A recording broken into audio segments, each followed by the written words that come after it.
बिस्मिल्लाहिर्रहमानिर्रहीम अस्सलाम वालेकुम एवरीवन। कैसे हैं आप? आई होप सो आप सब ठीक होंगे। Welcome to my YouTube channel of Handi Masala with Mz. अगर आप लोगों ने मेरे चैनल को सब्सक्राइब नहीं किया तो जल्दी जल्दी सब्सक्राइब कर दें। आज मैं बहुत ही मज़ेदार रेसिपी बनाने जा रही हूँ। आज मैं बनाने जा रही हूँ बैंगन मसाले के भरे हुए, जो कि बहुत ही मज़ेदार बनते हैं। इसकी रेसिपी मैंने पहले आपके साथ शेयर की है, लेकिन आज मैं साथ में आलू भी ऐड कर रही हूँ, साथ में बैंगन बारीक कटे हुए ऐड कर रही हूँ। चलिए मेरी रेसिपी शुरू करते हैं। सबसे पहले मैंने प्याज ले लिए हैं और साथ में सब्ज़ मिर्चें ली हैं, टमाटर लिए हैं और लीमू ले लिए हैं 2 अदद कटे हुए। और साथ में मैंने आलू बारीक कटिंग किए हुए लिए हैं, 2 अदद मैंने आलू ले लिए हैं। और साथ में मैंने 2 अदद बैंगन लिए हैं, जिसको मैंने बारीक कटिंग कर लिया। और साथ में मैंने 1 किलो जो बैंगन है उसमें से मैंने कटिंग करके उसमें मसाला लगा लिया। सबसे पहले हम लोग घी डालेंगे और इसको गर्म करेंगे। घी हम लोग ज़्यादा मिकदार में इस्तेमाल कर रहे हैं। 2 चम्मच मैंने घी के ले लिए हैं भर के। अब हम इसे गर्म करेंगे और सबसे पहले मैं बैंगनों को फ्राई करूँगी। हम लोग इसे तकरीबन बैंगन को हम लोग डाल देंगे घी गर्म करके। जब हम लोग सारे बैंगन डाल देंगे तो हम लोग इसे कवर करके रख देंगे ताकि ये पक जाए। हम लोग ज़्यादा चम्मच इसमें इसलिए नहीं हिलाएंगे क्योंकि ये टूट जाएंगे, फिर ये घुल जाएंगे, वो ज़्यादा अच्छे नहीं लगते। इस वजह से खड़े खड़े जो होते हैं वो ज़्यादा अच्छे लगते हैं। इसको हम लोग कटिंग करके रख देंगे। उतनी साइड पे मैं टमाटर को कटिंग करूँगी। टमाटर को आप अपनी मर्ज़ी से कटिंग कर सकते हैं। टमाटरों को मैं मोटा मोटा ऐसा कटिंग करूँगी। यहाँ पे मैंने बैंगनों को 5 मिनट के लिए कवर करके रख दिया था। आप देख सकते हैं कि बैंगन तकरीबन फ्राई हो गए। इसको हम लोग कवर करके रख देंगे। और साथ में मैंने सब्ज़ मिर्ची भी कटिंग कर ली हैं, लीमू भी कटिंग कर लिए हैं और कटिंग कर लिया मैंने टमाटर। और ये देख सकते हैं कि ये गल गए हैं। अब हम इसे प्लेट में निकाल लेंगे। आप देख सकते हैं कि इसमें ज़्यादा चम्मच नहीं हिलाया हमने, एक बार सिर्फ चम्मच हिलाया। अब जो ऑयल है उसमें हम लोग अपना प्याज फ्राई करेंगे। हम लोग ज़्यादा प्याज नहीं फ्राई करेंगे, नॉर्मल सा हम लोग प्याज फ्राई करेंगे। जैसे ये प्याज फ्राई हो रहा है हम लोग इसमें डाल देंगे आलू और बैंगन जो हम लोगों ने बारीक कटिंग किए हैं। इसको हम लोग साथ इसके फ्राई करेंगे। अब हम इसे फ्राई कर देंगे और सामने कवर करके रख देंगे। आप देख सकते हैं कि मैंने इसे कवर करके रख दिया था 5 मिनट के लिए। और हमारी जो आलू है और जो बैंगन है वो तकरीबन गल गए हैं। अब हम लोग इसको थोड़ा सा फ्राई करेंगे और बाद में इसमें मसाले ऐड करते हैं। ये बहुत ही मज़ेदार रेसिपी बनती है, इसे अपने घर में ज़रूर ट्राई कीजिएगा।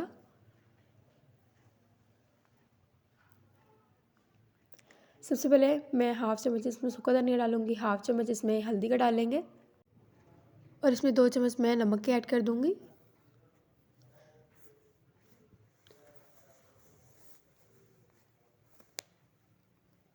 और 1 चम्मच मैं इसमें सुरख मिर्च का ऐड कर दूँगी।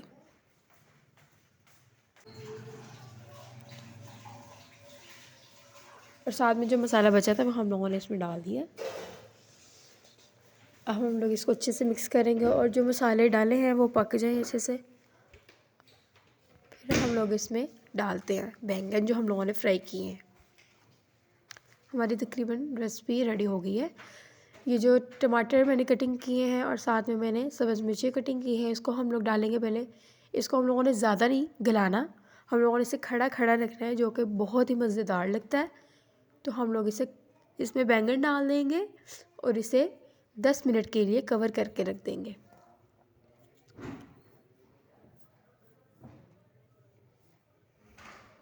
फिर उसके बाद देखिएगा कि इतनी अच्छी लुक आएगी इसकी और बहुत ही खाने में मज़ेदार बनते हैं। इसे हम लोग 10 मिनट के लिए कवर करके रख देंगे। इसे मैंने 10 मिनट के लिए कवर करके रख दिया था। आप देख सकते हैं कि कितनी अच्छी सी लुक आ गई है और जो टमाटर है वो भी गल गया है तकरीबन।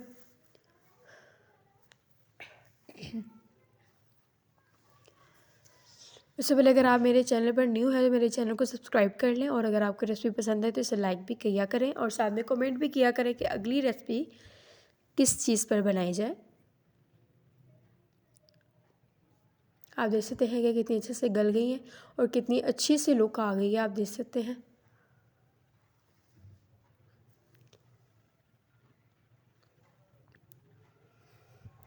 इसे हम लोग 5 मिनट के लिए ऐसे ही पकने देंगे और साथ में हम लोग इसमें नींबू निचोड़ देंगे।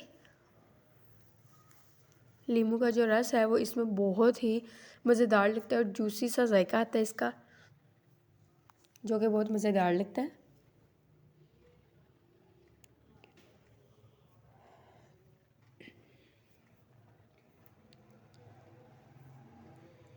अब हम लोग इसे मिक्स करेंगे, अच्छे से मिक्स करेंगे ताकि जो नींबू का रस है वो इसमें मिक्स हो जाए अच्छे से। इसे कवर करके रख देंगे। मैंने इसे 5 मिनट के लिए दम पे रख दिया था। अब देख सकते हैं कि माशाल्लाह कितनी अच्छी सी लुक आ गई और जो हरी हंडिया है वो मज़ेदार सी रेसिपी जो है वो रेडी हो गई है।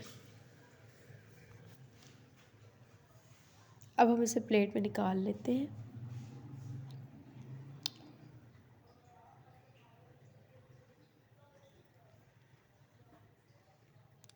आप देख सकते हैं कि कितनी अच्छी सी लुक आई है। अब हम इसके ऊपर धनिया डाल देंगे कटिंग करके धो के।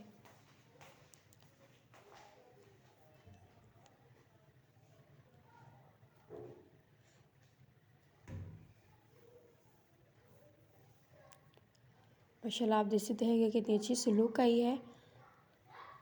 अगर आपकी रेसिपी पसंद आए तो इसे लाइक करें, कमेंट करें, शेयर करें एंड सब्सक्राइब करें और अपनी दुआओं में हमें याद रखें। ओके बाय बाय, अल्लाह हाफिज़।